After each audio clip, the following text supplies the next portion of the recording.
Righto, money miners, we are in God's country, looking over the beautiful Darling Harbour, the home of Tui's New, and with us, we have, demanded the opportunity, you'd say, to get into the weeds about a media business that we actually really respect, and there ain't many of them, mate. There's not many of them, but we are lucky enough to be in the Harbour View room interviewing the co-founder of Livewire, the big dog here, James Marlay. Thanks for the opportunity. We're stoked. Yeah, well, welcome to Sydney. I know you guys had a good week. It's a pleasure to host you, and I'm a big fan. Mate, now Tom is unable to be here, unfortunately. The other co-founder, he sends his regards. Oh no, because he said, can you send my regards to the Bogan bloke? Good, right, mate. We want to go through. This is our first sort of person tell all that isn't bloody really mining related, but we I guess when we started, we saw. Looked at Livewire and we're like, how do these pricks make money? And we were like fascinated by the business. Yeah. And it was similar along the lines of what we were trying to do as well with interviewing fund managers. So it had that sort of alignment, and it didn't come across to us salesy. So and we were fans, all right? Like I listened to heaps of Livewire podcasts and really enjoyed the content. And then you go on the Livewire site and you read these perspectives from fund managers and you're like, what? Like, are these guys doing it for free? Like, what? It's just like it was amazing. Yeah. Well, a lot of it is for free. Like, exactly. A lot of it is that is the original. Like, totally. And what you just described there is kind of like the baseline premise for what we set up with Livewire, which is, you're passionate about investing, you want to learn from people that are allocating money, and that's what they do. Like, that's their day job, and a lot of the content already existed in newsletters to their clients, they communicate with their investors, whatever it was. We brought it into one place. The thesis was, if we bring views of the best investment managers, their insights and their thought leadership into a single place, that will bring an eyeball of people that are also allocating capital, that'll bring those eyeballs to the platform. And that's the baseline which we started on, and that still exists today. You'll never see Trav wear another business's hat. You cannot get more. That's not totally true. He's accidentally left a couple on. He's accidentally wore a couple. I think when he was hanging shit on that company. So here's a compliment. We're actually watching the first buy, hold, sell in history, filmed on an iPhone. Yep. And here's the media critique for you. You think the first interview is usually really shit in how you deliver it, but you've got you always looks like you had a bit of a knack for it. But that wasn't the first, you did shitloads before that, didn't you? Like, that's where Tom and I met. So I worked for the best part of 6 years at a media startup called Boardroom Radio. I was working at Macquarie, and I'd been there for about 12 months. And someone that I knew actually put in an application to open an account with a trading platform, one of my mates. And I looked at where he was working and went and had a look at it, and I discovered what was this quite a cool and ahead of its time business called Boardroom Radio, which was started by the founder of travel.com. So an early internet entrepreneur, a guy by the name of John Murray, who is still in Broken Day, Murray Aitken. John Murray is an incredible character. He's got lots of great ideas. He's passionate about the markets. And he had this vision of starting a business where you could go straight from the source. Like, that was our tagline, straight from the source. And it was audio interviews. We didn't even call them podcasts then. They were audio interviews. I joined in 2008. This is way before audio first, content. Yeah, it was before the whole podcasting. Yeah, right. Was there RSS feeds, or how? Yeah, that's what it was. Yep, it was an RSS feed. And you told us these stories of you driving around West Perth, Subiaco, getting in. Can you unpack a couple of those stories for us? We started off actually our first, my mate Joel that got the first job, he set up in the corner of the offices of Reed Corporate. So Nicholas Reed, still around today, one of the IR, PR communications firms in Perth. And Joel set up with a little, we had an MP3 player in the corner over there. And I used to go over and spend a couple of, usually 3 or 4 days at a time staying in Perth, and we would rent scooters. So on Rockaby Road, I don't know if it's still there, but on Rockaby Road there was a scooter rental shop. The services that we were providing were well taken up by a lot of the junior resources companies. They had lots of announcements. Being able to get on the phone to them or go and interview them in person was, a good way for them to tell their story. And there was nothing like it at the time, so it was getting a lot of interest, a lot of good traction. You'd broadcast the earnings calls as well and stuff like Yeah, that, right? so for the top 200 companies, the servers tend to be more live streaming of financial results and webcasting, so the half year, full year, and the AGMs, the occasional CEO interview.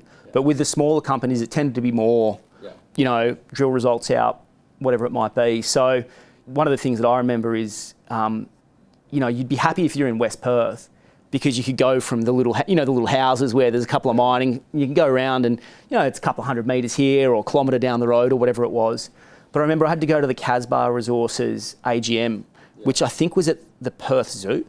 South Perth. And these, over in South Perth. So we were up in Subiaco, and these things could only do 80 k's an hour.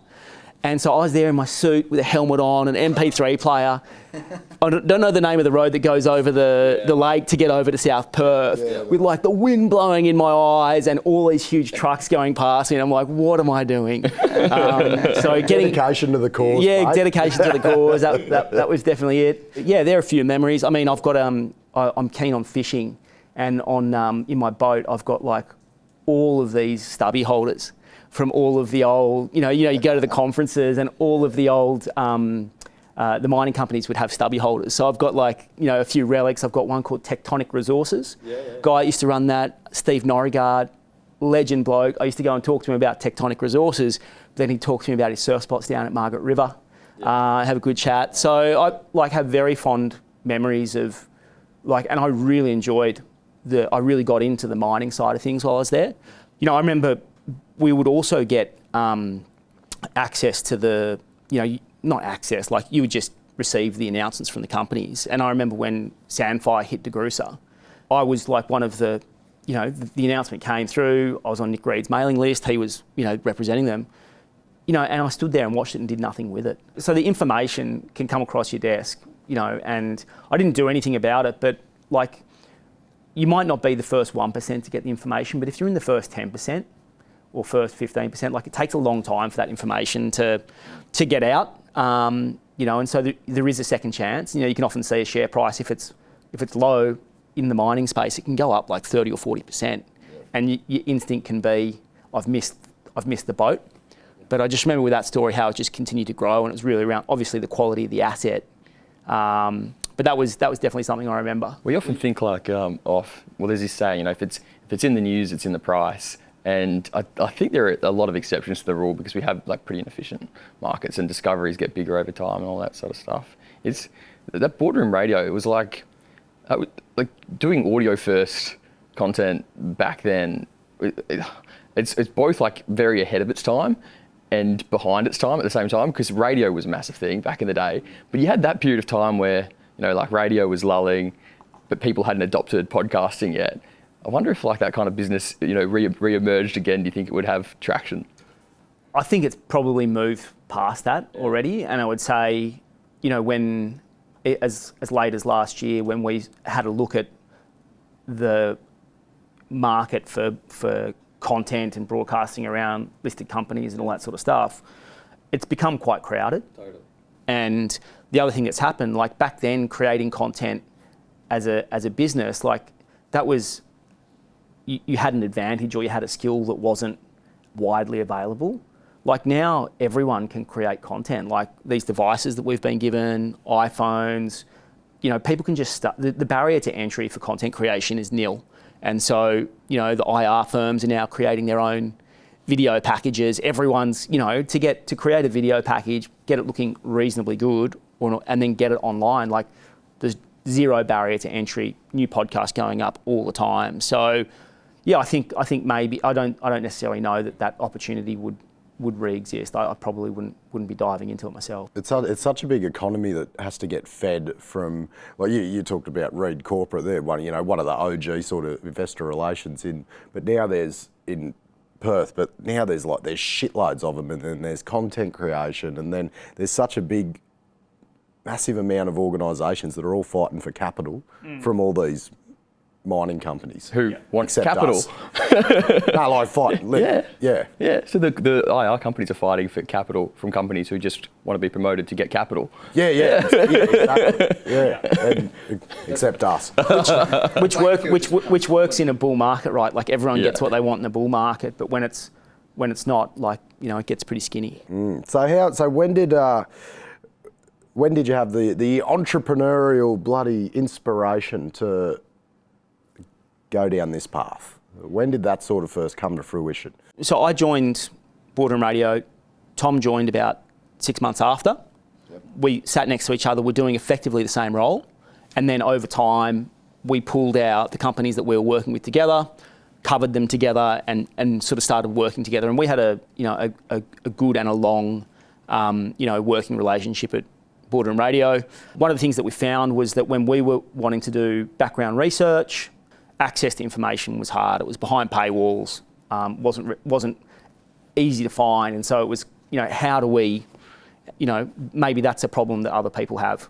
How do you get access? The best stuff was behind the Goldman Sachs paywall or the Macquarie paywall or whatever it might be. That was kind of the kernel of the idea, which was like, how do we just get access to better quality information for people that are passionate about investing, want to do research on companies or whatever it might be. Then it was over a couple of coffees and, we started to say, well, should we have a crack at this? We're in our early 30s. Tom was 40, you were 30. Tom was just at his 40th, yeah, that's right. And so I guess we just decided to have a crack. We actually spoke to the owners of the business about it, said that's what we were going to do. We were quite transparent about it. We drew up a plan initially on the back of an A4 piece of paper. Tom pulled the plug first, I'd say April 2013. And they were all good about it? I think like all good. Listen, when we worked hard, we're good employees. I'm sure they weren't stoked about it, but the business was going fine. So, we'd given them 6 years, good tenure. And then, Tom was working away in the background full time on Livewire during that period. And then he sort of said to me, like, you got to come as well. Like this is, So we pulled the plug and we launched Livewire in October 2013. And our idea was to, during that time, we'd been out meeting with people, trying to meet with people in the market, trying to get introduced to any fund manager we could. We were building, we'd hired an offshore team in the Philippines to help us build V1 of the Livewire website, come up with the concept. Tom came up with the name, Livewire. Like we had a bunch of names, a couple of them terrible names. We were originally going to call the business Think Tank. And But now, why Livewire? The idea was that, it's a user-generated content platform. So that means people with a special level of permission, the fund managers, can log on and can write their own articles and hit publish in real time. So it doesn't go through we don't release it or whatever it is. It's not like it doesn't come to us, like they can publish it. So that's the live component. And the idea was you get to get this live feed from the market. And The Wire is, originally the first website had a word limit of 150 words, and that was called a wire. And we still refer to the content on the platform as wires. And you'll often see our users saying like great wire, or you'll see the editors say like in this wire, or whatever it is. So we still use that. And the concept was, people getting on the bus were no longer opening big newspapers and that sort of stuff. They were on their phone. If you're waiting in reception, about to go and meet someone, probably don't have time to get through a full, the back page of the newspaper or whatever it is, but you could read through something the size of the screen of your phone. And so a wire was designed to fit onto your iPhone or whatever your device was. So if you were, riding into the bus in town, trending on Livewire, our morning newsletter would come out, and you had the ability just to skim through it. And when we wrote the wires, there was a rule that you always had to give people a piece of valuable information. And we used to talk about if they read this and they read Trending on Livewire and they had a dinner party on Saturday night, give them a statistic or a piece of information that makes them sound smart at the dinner table. And so the idea was that you didn't have to click through. Like you could consume the content in the newsletter, get an insight on your phone while you're on the bus, while you're commuting, while you're waiting for 2 minutes to be led into a meeting or whatever it was.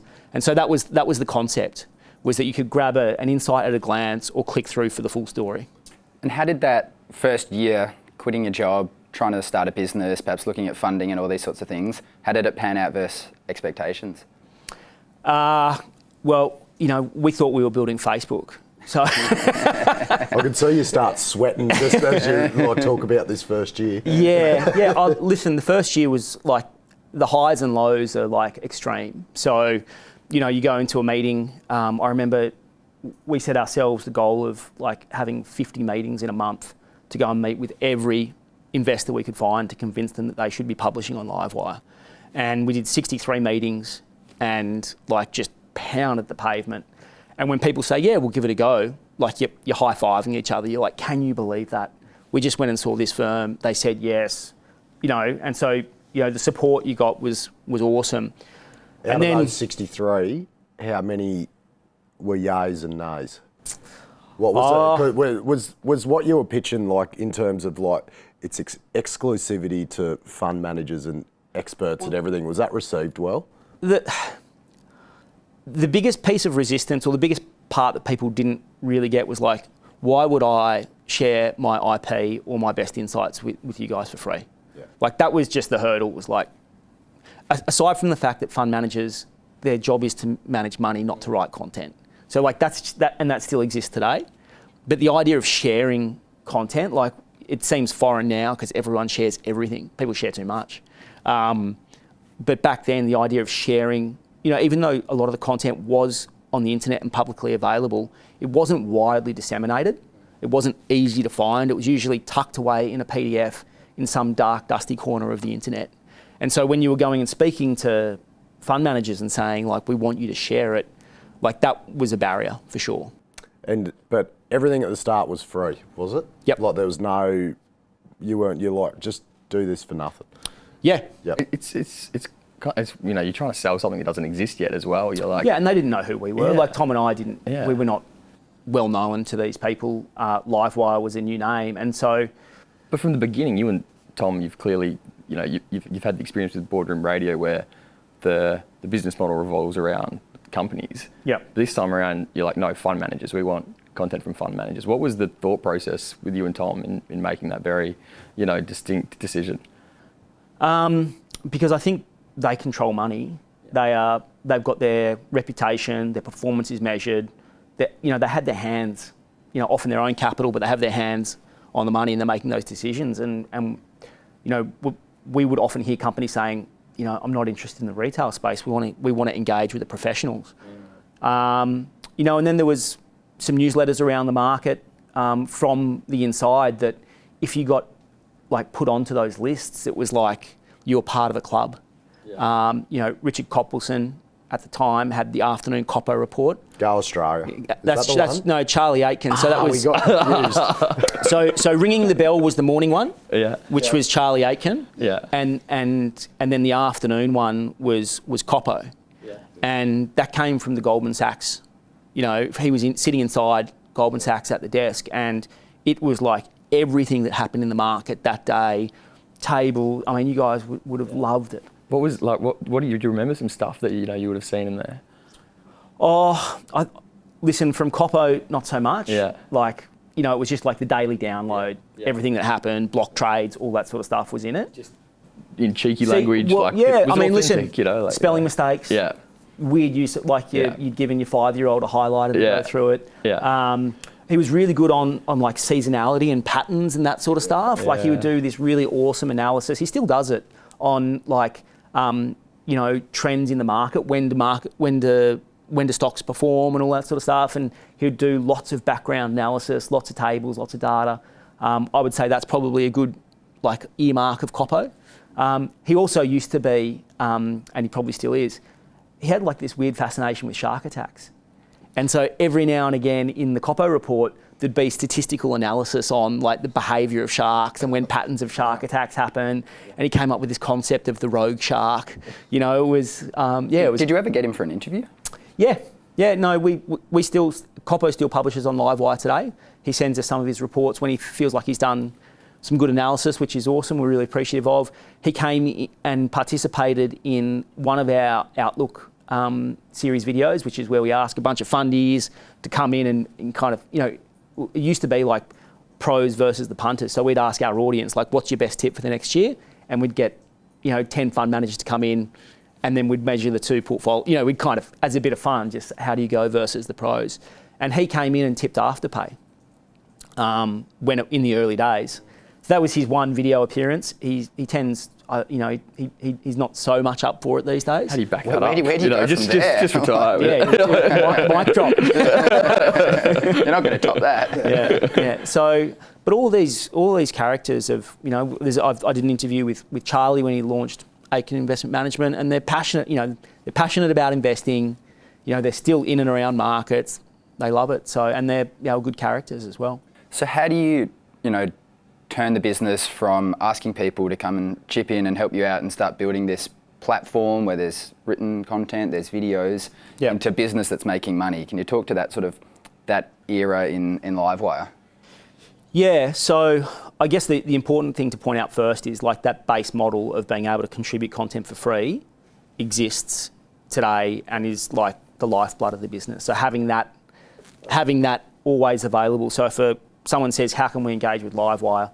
The starting point is, once they've been through our selection, they tick the criteria around, and we talk to them about our house rules around sort of what's appropriate on the platform and that sort of stuff, for them to start publishing under their own steam. And we have people that have been publishing since day dot that still publish today, that have never paid us a cent. They probably never will, and it's totally fine. There's a great value exchange there. They bring their ideas to the platform. We've got an audience, like we live off that content. And then the evolution was around, we actually started getting approached by people saying like, can we sponsor, can we put an ad in your email and that sort of stuff? And we came up with a unit called the Sponsored Wire, which was the second article in the morning email would allow someone to do promote a product. And I've forgotten the name of the company, but the very first one we did was for, I think, underpants that maybe gave you like an electric shock or something to stop. Real alive. Yeah. No, it was a listed company. It was it's like one of those medical technology companies. I was thinking like a fixed income fund or something. Yeah. You don't quite know. So the Sponsored Wire was the first commercial unit, and we surveyed our audience. Like we've always been like so protective around the audience and thinking about like how do we make sure we don't annoy them or we don't dilute the product or whatever it was. And so I remember we did a survey and we actually surveyed them and said, hey, we're thinking about putting in some commercial content. How do you feel about this, that, the other? And the feedback from the audience was really like, that's totally fine, just as long as you market. And so that's what we did. We introduced the Sponsored Wire, and that was kind of the first revenue line. And then, over time we introduced display advertising because the traffic on the website warranted it, and that's been really successful, and we get great feedback from our advertisers there. And then we have what we call our premium partners, and that's probably maybe 40% of our business or something along those lines, and they're ongoing partnerships with predominantly fund managers, the best fund managers in the country, and they work with us. They get we've invested in all our own technology. So if you think about what LinkedIn Premium does, gives you an enhanced looking profile, gives you better analytics on how your content is performing, who it's reaching, and all that sort of stuff. And that's probably a part of our business that people don't see, which is the huge investment in technology on the Livewire website, which we've maintained since day dot. And so we own our own stack. There is a huge amount of, we've always been, we were talking before we jumped online, like, the value of data and being able to measure engagement and all that sort of stuff. And we've always been obsessed with that. Open rates on emails, click-through rates, forwarding. We look at, what types of people are reading the content, which content's performing well, like obsessive about that. You sort of speak to the fixation on having, a high-tech, a website that looks great, but I know when we chatted the other night, there was a great little story you had.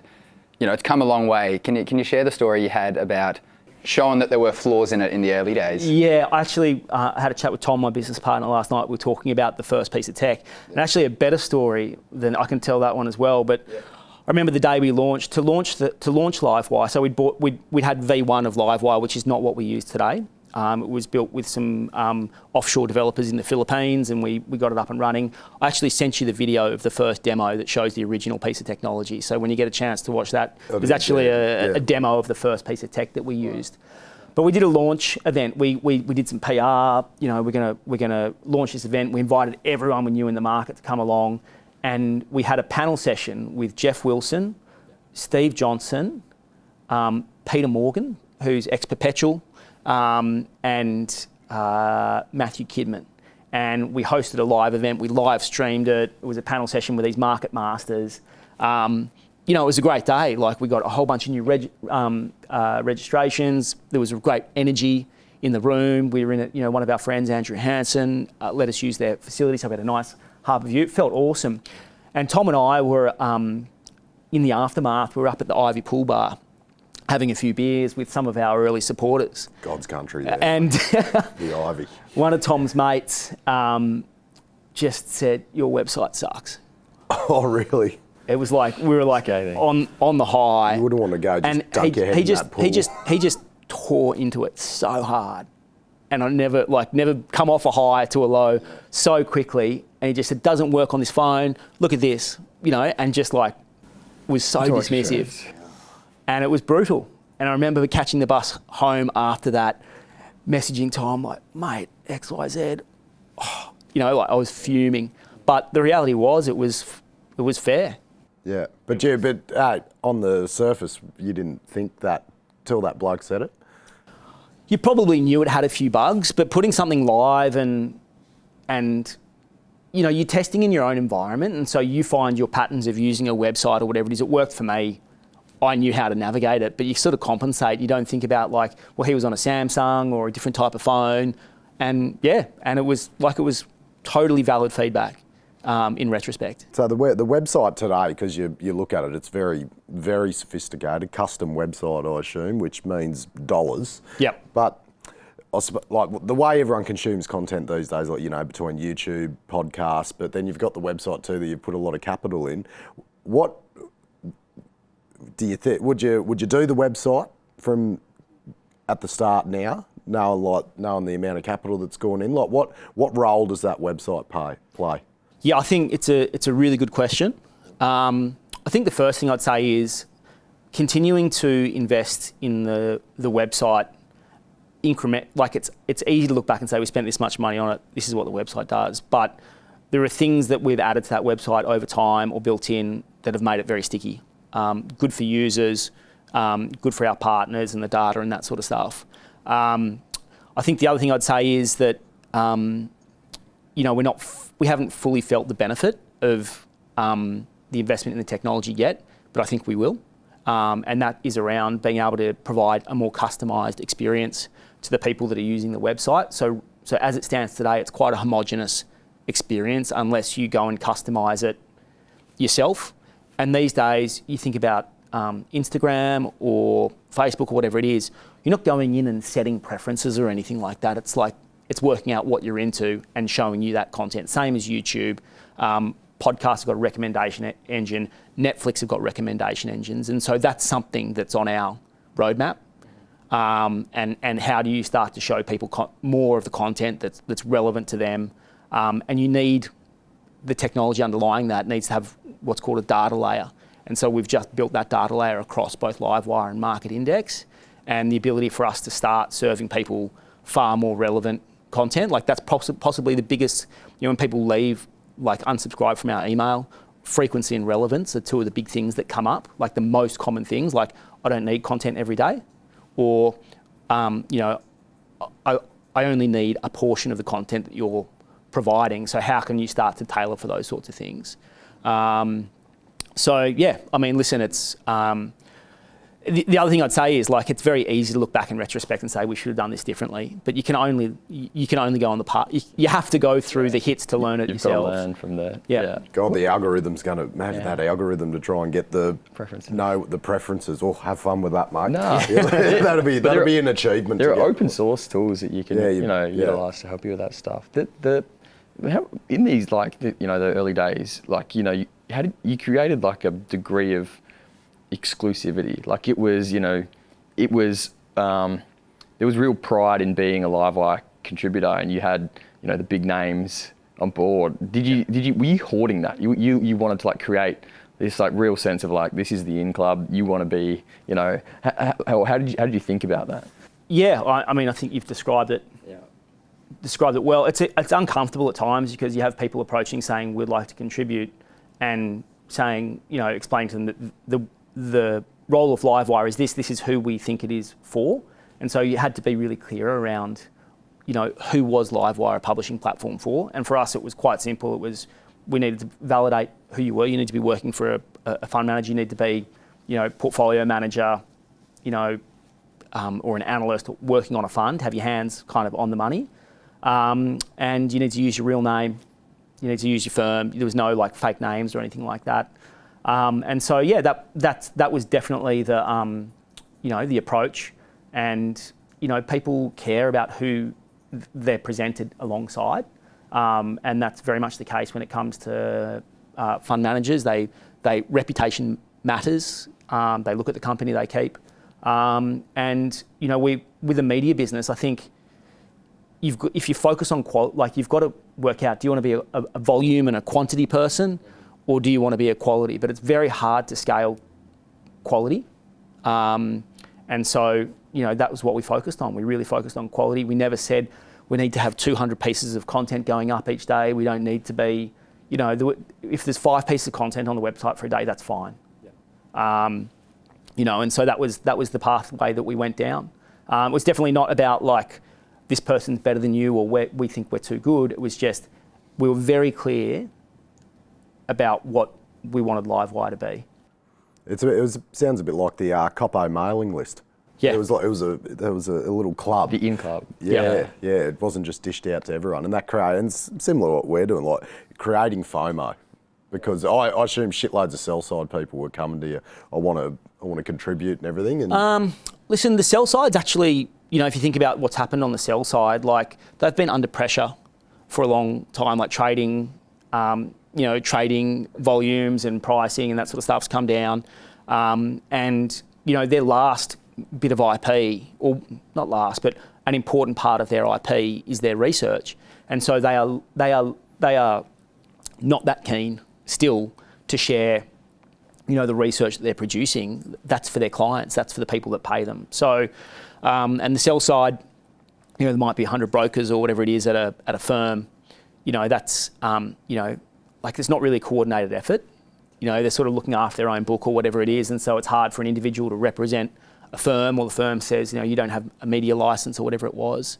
That being said, we had great relationships with the sell side. A lot of them use the service. We have, some of the strategists, come on from time to time, and we have a chat with them. So yeah, we definitely acknowledge them, but it's definitely always been a publishing platform for the, for the buy side. How much did the sort of popularity in the website and the numbers just track in line with the broader market? Yeah, I wouldn't say closely at all. No? Coming into the do you mean into the COVID period, when people became really interested in markets, they're at home and everything. Yep. I'd imagine you would have seen an explosion in growth. Yeah. Was there any sort of similar resemblance in that sort of 2013 to 2020 period? No, so for the first few years, one of the things that we didn't get right with technology was SEO. We were creating, like, these short 150-word snippets with links going out to other people's websites. So that was a hard lesson to learn, but we shot ourselves in the foot in terms of bringing traffic back to the Livewire website. So the traffic in the early days was anemic. It really wasn't growing fast at all. And that was one of the really difficult things in the early days, was trying to solve that problem. The one thing that was going well, though, was the email list was growing quickly. It was getting passed around, it was getting forwarded around. And to this day, we just had insane open rates, insane click-through rates, like insane engagement on the email. And so, you know, for a long time, that morning email smoothed over some of the, you know, the troubles that we had, or just the difficulties that we had with the first website. And then we rebuilt the website, learnt our lessons, got a really good quality website, and it, you know, it steadily took off from there. 2018, things really started to like, you know, the website started to hum and took off. And then, you know, when COVID hit, like it just went, you know, it was like nothing I've ever experienced. Both from the reader perspective, like we had huge MAUs. But the other thing that happened, which was like kind of one of the beauties of the model, was that all of these people started publishing. Like the contributors that had been quiet for a while or whatever it was, there was a need for information. Investors were concerned, there was this big event, and they had a need to communicate, get their views out there. And so we had this kind of, you know, there's no way we could have produced that amount of content with a small team of editors that we had. All of these people out in the market brought content to the platform, and it was awesome. And we really saw the beauty of that contributor model, being able to, you know, get that content that's sitting out there, get those ideas into a single place. It was really awesome. How beneficial was it, the fact that when COVID come along, you were already established? Because you look at all the creators that come out of COVID, but the fact that you already had your feet planted. Yeah, no doubt. Yeah, that would have been it was very convenient. Yeah, no, it was definitely good being established and ready to go. And but you know, when you're tracking along on a certain trajectory, and then, you know, the ability, then all of a sudden your service becomes in hot demand. You know, I've never worked so hard in my life as I did through COVID. Like I just was basically chained to my desk. Just couldn't keep up with the couldn't keep up with it, the amount of people, because, you know, the other communications activities and engagement activities that fund managers would engage in, you know, would be doing, like going to events, speaking face to face, hosting clients. All of that stuff was off the table. You know, it was a bull market. There was lots of money around. There were lots of people wanting to get their stuff out there. And so an online platform like ours was, you know, we were just in the firing line. So, you know, good problem to have. But, you know, hiring and growing a team during COVID was hard. Like hiring people when you've never had the chance to meet them. How do you onboard them from a cultural perspective? How do you even just teaching and learning, like everything was remote. So it was like, you know, there was some good stuff about COVID, but there was also some real challenges. And I think the other thing that was difficult around that time is we were responding to inbound demand, you know, for services, which was all good. We found ways to do videos using Zoom, all that sort of stuff, which seems very normal now. But just from a broader business perspective, it was, on reflection, it was a time where we were being reactive rather than innovating for the future. And then, you know, inevitably COVID, all the restrictions rolled off. You know, coming out of it, then, you know, there was a bit of a hole in terms of the innovative cycle that we'd been through as a business. You know, and we are constantly looking to innovate, do new things. And so, you know, there's a bit of a hole there where we weren't able to be together as a team. We weren't able to have some of that creative, you know, outlet, what comes next and all that sort of stuff, because, you know, we were apart, the environment was different, and we were just like... bandwidth constrained. And constrained, yeah, totally. You can't get the same from a conversation from Teams and Zoom, I don't think, like just with the being in the flesh, especially when you're, you know, planning long-term strategy and everything. Yep. A lot of people probably don't know this that are listening to this, but you acquired Market Index is actually Livewire.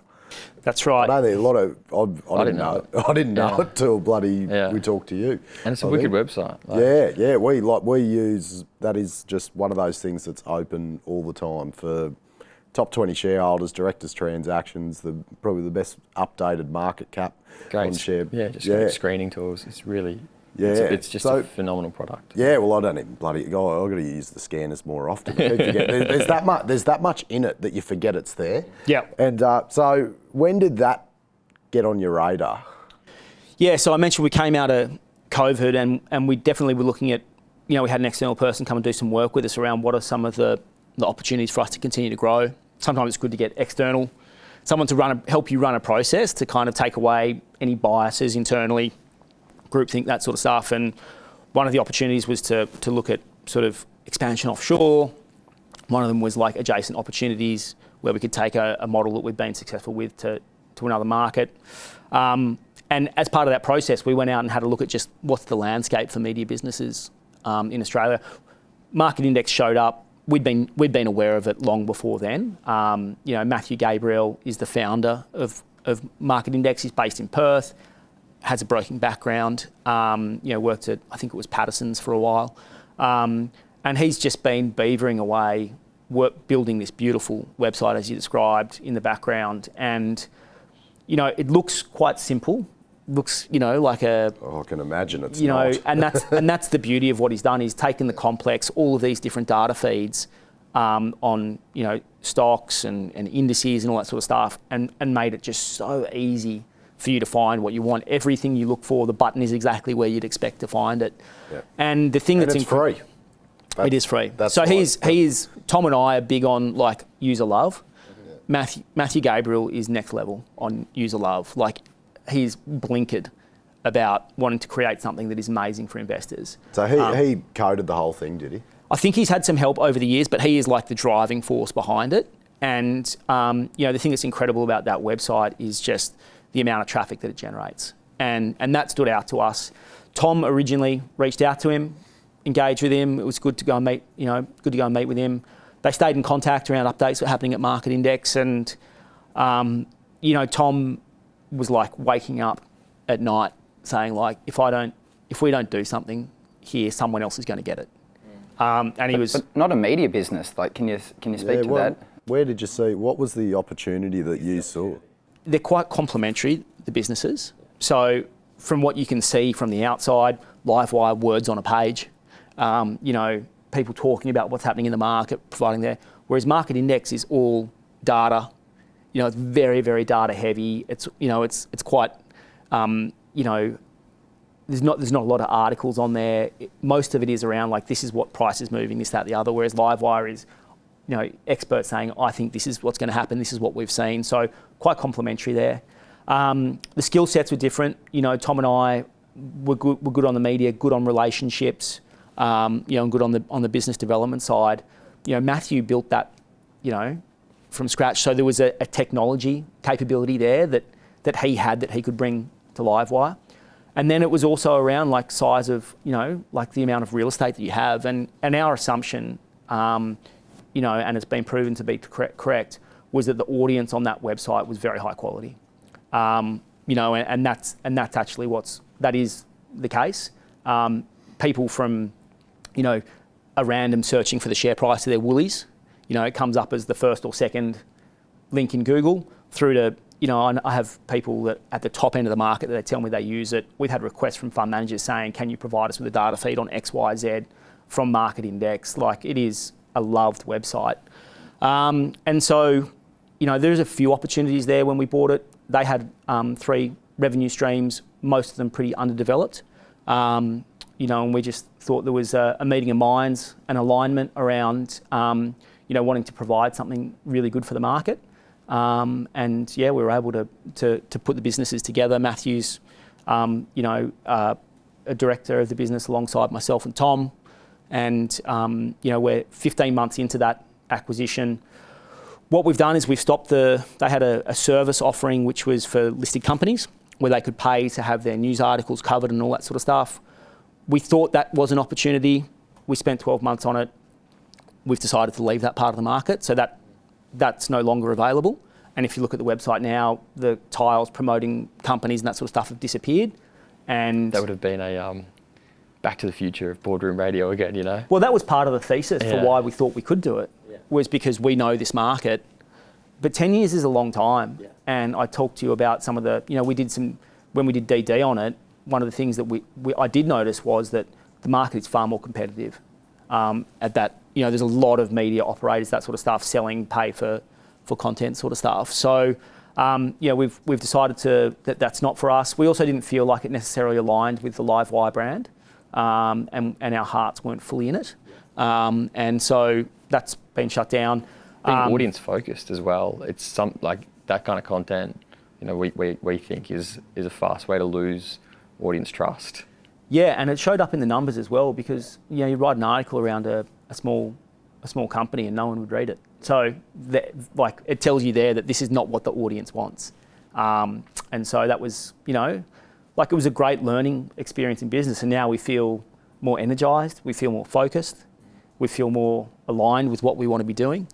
And there's between the two websites, we have 950,000 unique visitors visiting our properties every month, which is it's a big bit of real estate for two websites that are dedicated to investing. So looking at it at the moment, you said you've stripped it back a bit. You've got this great website that people bloody love. So is it it's like a bit of a greenfields project at 100%. the moment, where you're assessing, right, how do we leverage off it without pissing people off? Well, we have a plan. So the thesis when we bought it was the first one was try the corporate partnerships. We failed, didn't work.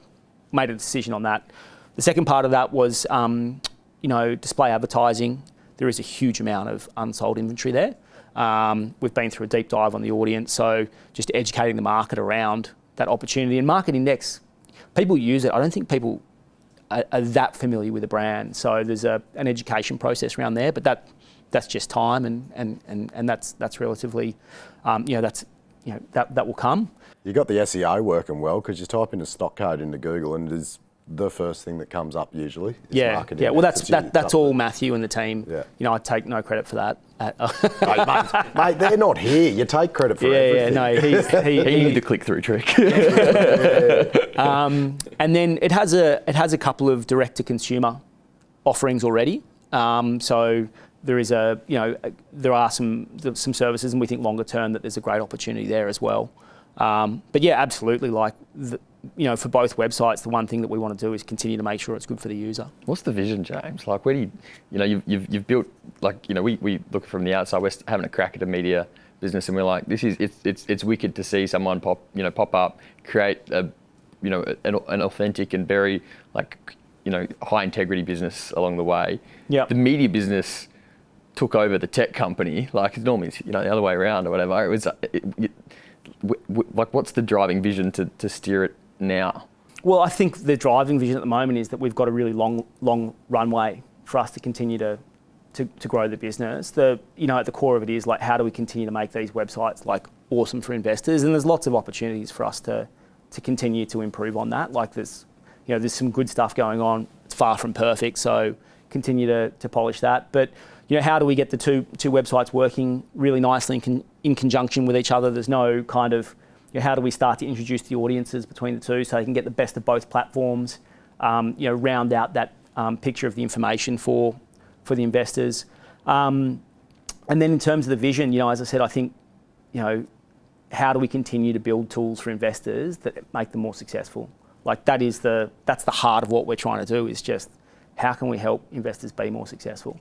How much of it is just doing small experiments? That's what it sounds like. You're just constantly, opening one door, see if you go through or not. Yeah. Keep going. Just constantly trying things rather than saying this is the Well, this is an plan. Experiment. Yeah. This would be the first. Got money of mine. It's a bit loose. I haven't even ripped my vape out yet, so I'm behaving for you. Yeah, but that is an example. Sit down with you guys. I look at your media business, and I look at the engagement, and I was saying to Tom, we can always continue to learn. That's the fun thing about having a small business, is you can, it's the fun thing. It's also the trap. You can say yes to lots of stuff, and that's one of the things we try not to do, is say yes to lots of stuff. But you guys are nailing YouTube. You've got an awesome audience. People love you. So what can I learn from you guys? So I think you've got to continue to run experiments. It's definitely, I reckon, running lots of small experiments where you can measure them is the right discipline. At times we get too, even with technology or stuff, we overcook things, and that's Tom and my personality tends to be quite intense around things, wanting to execute to a very high level. That was one of the lessons from the early days. We spent 9 months behind walls ready to launch our business. We put all this energy into this thing, and then we went live on day one, and it was like crickets. And so doing things, getting that regular feedback, doing small experiments, seeing what works, staying in contact with the users, 100%. Who's who in the business between you and Tom? There's two founders and never the same. Yeah. Tell us about the personalities. I tend to be more front of house, do more of the video. Tom doesn't do a lot of the content stuff. In fact, it was very. I remember a conversation about the street in the early days. He had to do the newsletter for a couple of days. We had a conversation, and he just said, "I can't do this. It's doing my head in." And that was kind of there was no formal discussion. Like, that was just the ways that we went. But Tom spends a lot of time thinking about strategy. He spends a lot of time on people. He spends a lot of time working with the software and engineering team, keeping people on track. So sort of, there's a lot of work in that space. Like, even things like working with your, doing the books, working with the CFO on like the planning, hiring, budgets, that sort of stuff. Like the big, when you're small, like, it's so simple. And as you get bigger, we've got 30 employees. It comes with a lot of work. So he does a lot of that in the background, and he's constantly updating the company strategy, running strategy days, keeping the leadership team aligned. We use a thing called OKRs for setting objectives, running the process with that. So he does a lot of that sort of stuff that doesn't get seen, but is, it has to get done. It's really important. What about your attitude towards risk from when you started the business? Is there a risk taker and a more conservative one? Yeah, I think probably I'm probably a little more risk. I would probably have a higher risk tolerance, I would say. But having said that, I clearly remember Tom, when things on the tough days, Tom was like, grab me by the collar and drag me through it. Like, he's got a high pain threshold, and very determined. So for example, when he decided we're going to get market index, don't get in the way. So he's when he gets focused on something, he's incredibly determined on doing it. Like, I often say, if I had to go into battle, who would I take with me? Tom. Get him walking in front of you. Sounds like the perfect co-founder to pick in starting a business. Yeah, listen, we're lucky we've got Matthew as well now, because Tom and I will both be really honest. Neither of us are good on the coding and that sort of stuff. And Matthew is like a gun. But as he being, I guess, the market index side of the business, is he getting him on board? Has that really enhanced the Livewire side as well? Yeah. So we've got the engineering team is now kind of unified from the two. They can work across both platforms, and they're about to undertake a lot of the stuff that has made Market Index amazing is about to get rolled out across, just in terms of how do you keep the website performing really well, how do we get that SEO juice and that sort of stuff. That we're about to start feeling the benefit of that at Livewire. What's the end game? Is this something you enjoy and would happily do this till you're bloody 60? Yeah, you come this far into something, and it's like, why would you want to do all the hard work and give it to someone else? And then have to work for them. Yeah, probably. Yeah, I love investing. It's like I love investing. I love media. I could sit down and talk all day. As we had a massive chat the other night. I love it. In terms of the end game, I think the opportunity around the direct to consumer is interesting, and so we started working with some larger groups that have also recognised that opportunity and expressing interest in finding ways to partner with us. How that looks, I don't know, but what does that mean, direct to consumer? So we have primarily a B2B model where we sell advertising and that sort of stuff. If you go to Market Index, they have a supporter plan where people can pay $30 a year to get an ad-free service. That's done. You put your credit card details in, pays over. They also have a quant model called the ASX Top 5. People go and put their credit card. So that's a direct-to-consumer style thing. So there's a lot of people that recognise what we saw in Market Index, which is this big audience, and said, how can we partner with you guys to provide, whether it's model portfolio type things, that sort of stuff. But that kind of lays ahead of us. But yeah, I guess end game, we're sort of, not worried about that. Yeah. We've got flexibility. We enjoy the people we work with. We enjoy the work. We've, as I said, done some hard yards. So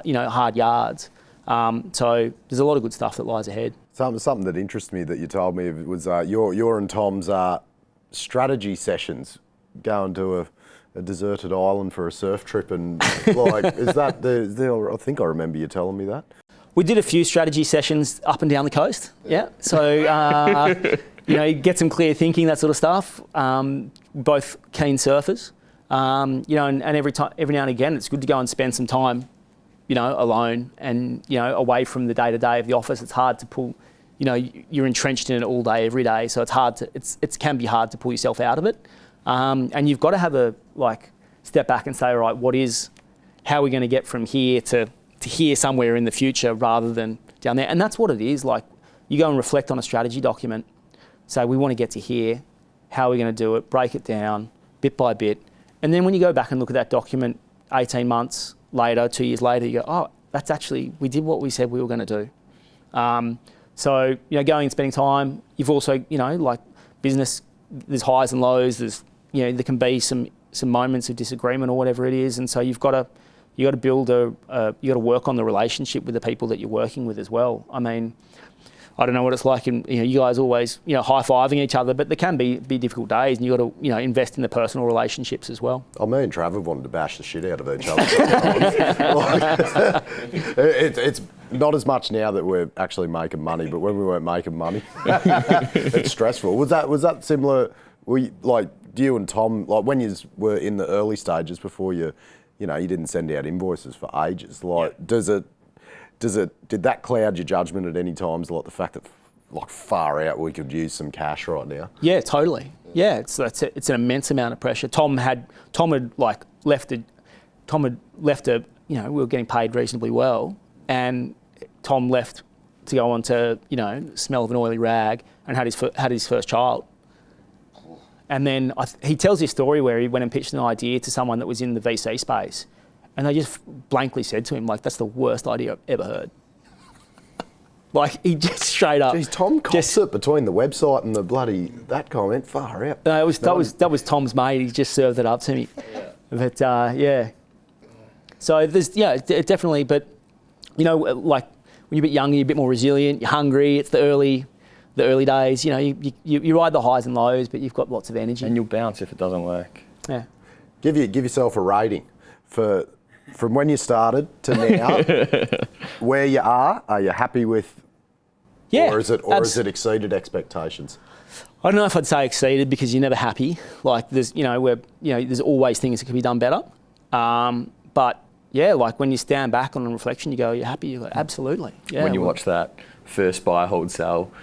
Not too bad.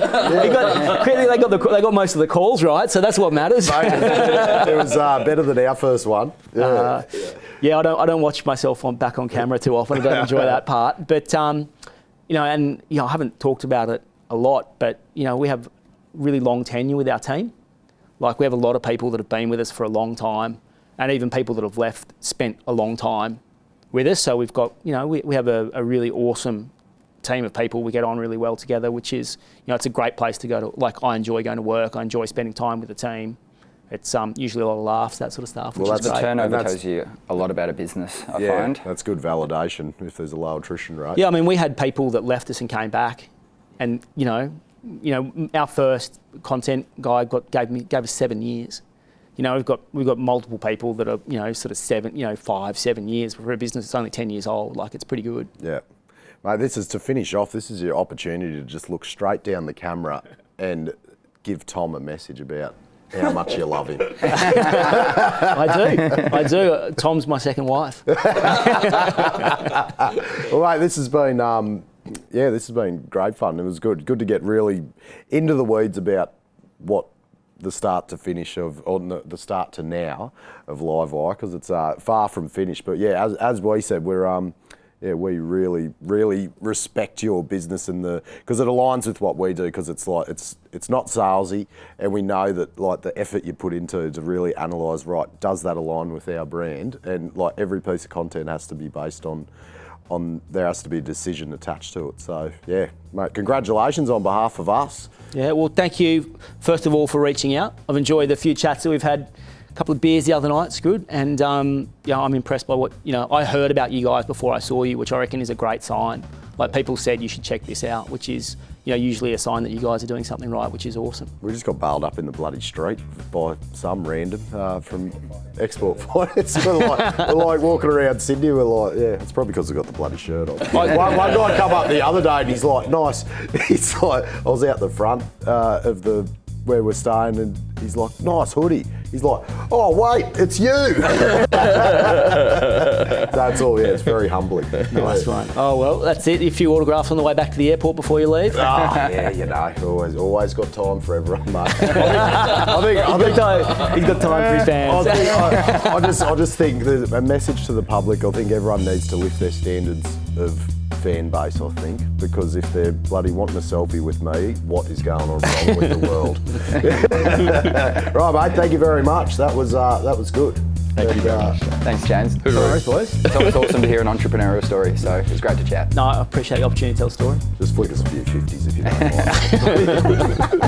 mind.